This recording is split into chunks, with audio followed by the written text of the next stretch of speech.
In Superman the Animated Series, most of the villains the Man of Steel faces are tangible, logical, and often technological. Lex Luthor hides behind machines and money, Metallo is a man turned into metal, and Brainiac is cold circuitry given intellect. Even alien threats like Darkseid were empowered by fantastic technology. But then there's Unity. This creature doesn't conquer with weapons or reason, it infects, seduces, and ultimately consumes. Unity is less a villain in the traditional sense and more a manifestation of cosmic horror, an unknowing, formless entity that thrives on surrender, and that makes him pretty unique among Superman's foes. Where Superman's usual enemies generally test his strength, Unity tests his sense of individuality, free will, and faith in human independence, as well as his strength. It's like an unreleased work of H.P. Lovecraft swung by Smallville to create a story where the real terror isn't death, but absorption. And interestingly, this nightmarish idea didn't appear out of nowhere. Now, I don't think anyone has overtly come out and said this, but it is very similar to an earlier, almost forgotten comic, The Adventures of Superman Annual 1, The Union. This is a similar tale where Superman faced another alien intelligence with the same awful goal, to unite humanity by erasing everything that makes them unique. However, that comic book was much darker. In the comic, Superman is sent to the town of Trudeau in South Dakota by the president to investigate the disappearance of the population. Everybody just up and vanished one day without any trace. As he explores the town, he keeps seeing messages asking if he's ready for union and is attacked psychically. When he resists the psychic barrage, a massive gelatinous blob creature emerges from the sewers, and it ends up leading him to the gruesome solution to the mystery. He finds a pile of inorganic matter, pens, buttons, tooth fillings, and so on, and realizes that everyone is dead.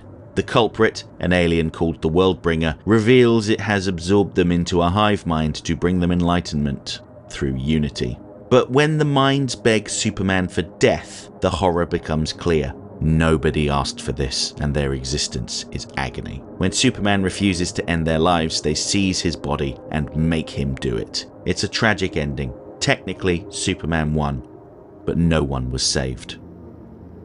If the Union was a parable about intellect and transcendence, Unity transforms that same concept into a story about faith and submission. If you've watched Unity, then you'll see some similarities when it comes to the plot, but the Worldbringer is very different to Unity.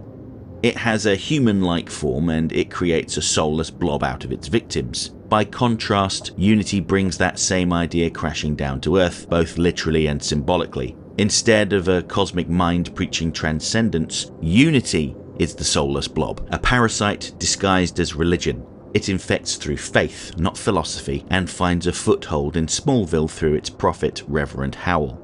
Unlike the Worldbringer, Howell's sermons aren't about transcendence, they're about belonging. The people of Smallville are promised salvation through connection and the comfort of a shared purpose. However, that purpose is servitude and the loss of self. Where the Worldbringer offers unity through intellectual surrender, Unity demands spiritual surrender.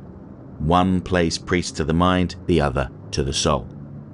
And I think that Unity leans more heavily into the religious analogy than the Worldbringer, using the imagery of evangelical Christianity. Having the alien parasite's human host manifest as Reverend Howell, a tent revival preacher, is practically a neon sign flashing, "This is about organized religion and control."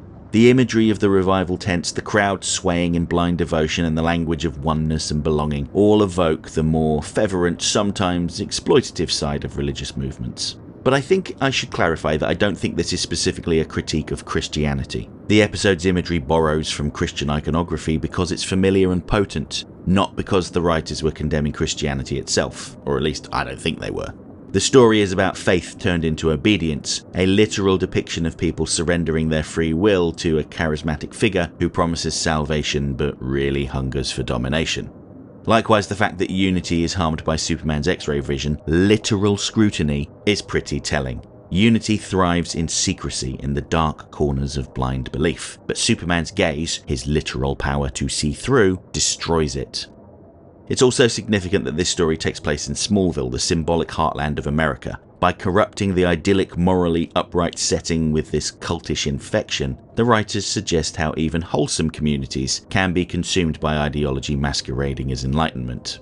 What makes it even more interesting is that this wasn't some outsider's critique of religion as a whole. It's specifically about false prophets and what happens when belief is exploited, when it stops being a source of guidance and becomes a tool of control. Unity functions as the perfect metaphor for authoritarian religion. Something that promises community and salvation but demands absolute submission in return, and that is not exclusive to Christianity. The townspeople of Smallville don't question Reverend Howell. He seems like a figure they can trust, and that trust is what gets them taken over by the parasite. I'd argue that the message isn't necessarily a criticism of belief, but more about what happens when people stop thinking for themselves and blindly follow someone. Similarly, Reverend Howell's showmanship, his tent gatherings, and his talk of unity echo real-world religious movements where a single leader claims divine authority. The story warns that even well-intentioned people can be led astray by charisma cloaked in sanctity. And this critique is aimed squarely at the charlatans that manipulate people's faith. Religion in its best form connects people and uplifts them. Unity twists that desire for connection into a slavish hive mind, a ghastly inversion of fellowship. Superman and Supergirl's resistance, meanwhile, is a more accurate representation of faith. Faith in oneself and faith in the truth. They don't reject belief, only manipulation. Their strength comes from integrity and reason, not submission. That's the moral counterpoint to Unity's dogma. In short, the episode suggests that religion becomes dangerous when it replaces independent thought with obedience, and when leaders exploit people's yearning for belonging to serve their own hunger for power.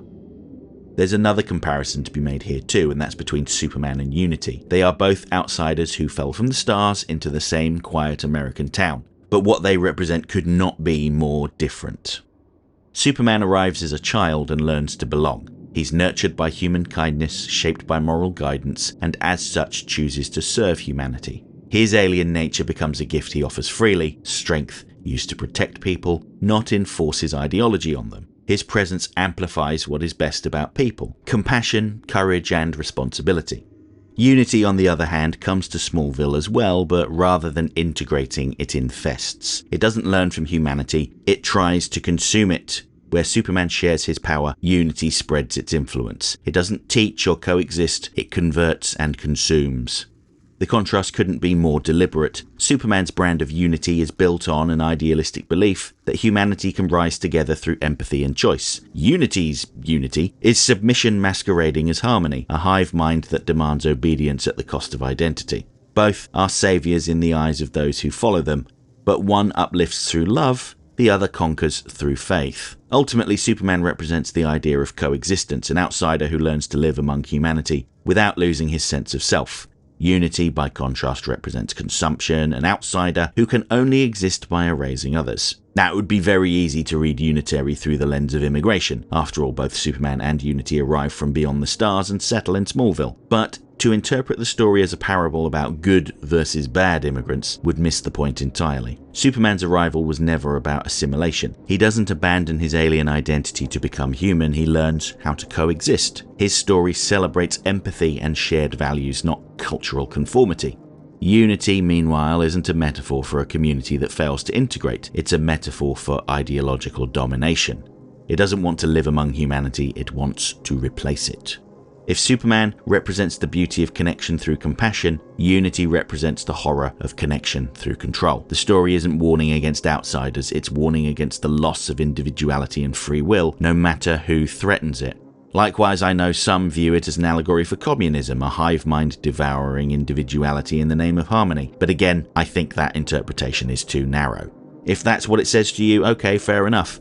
I just think that particular take ignores everything else about the character and one of the key traits of communism, how they are opposed to organised religion. It's not really about the left or the right though, it's about the seductive nature of control. Unity's promise of a perfect world mirrors every authoritarian system that asks people to surrender their will for the greater good. And in that sense, the horror is existential, not political. Because in the end, true unity isn't about losing ourselves in one another, it's about finding strength together without surrendering who we are. Okay, that's it for this week's essay. If you like the video, don't forget to like, share, subscribe, leave a comment, tell all your friends about me. You know how YouTube works. If you really enjoyed the video and have the means, please consider making use of the thanks button to send a buck or two my way, because every little helps. I offer channel memberships for $1.99 a month. This will get you early access to my weekly video essay, priority responses to your comments, members-only videos, custom emojis, and an icon on your profile indicating that you're one of my people. And special thanks to my channel members. Everyone who was a member at the time of this video's creation is listed on the screen right now. If you want to see your name amongst all these wonderful people, join the channel now.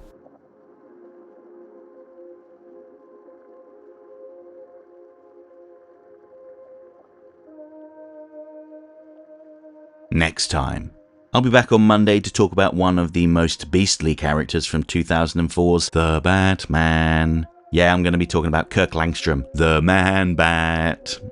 And next Friday it'll be time for my actual Halloween special, and I'm going to talk about the terrifying Batman Beyond episode, Earth Mover. Hope to see you then.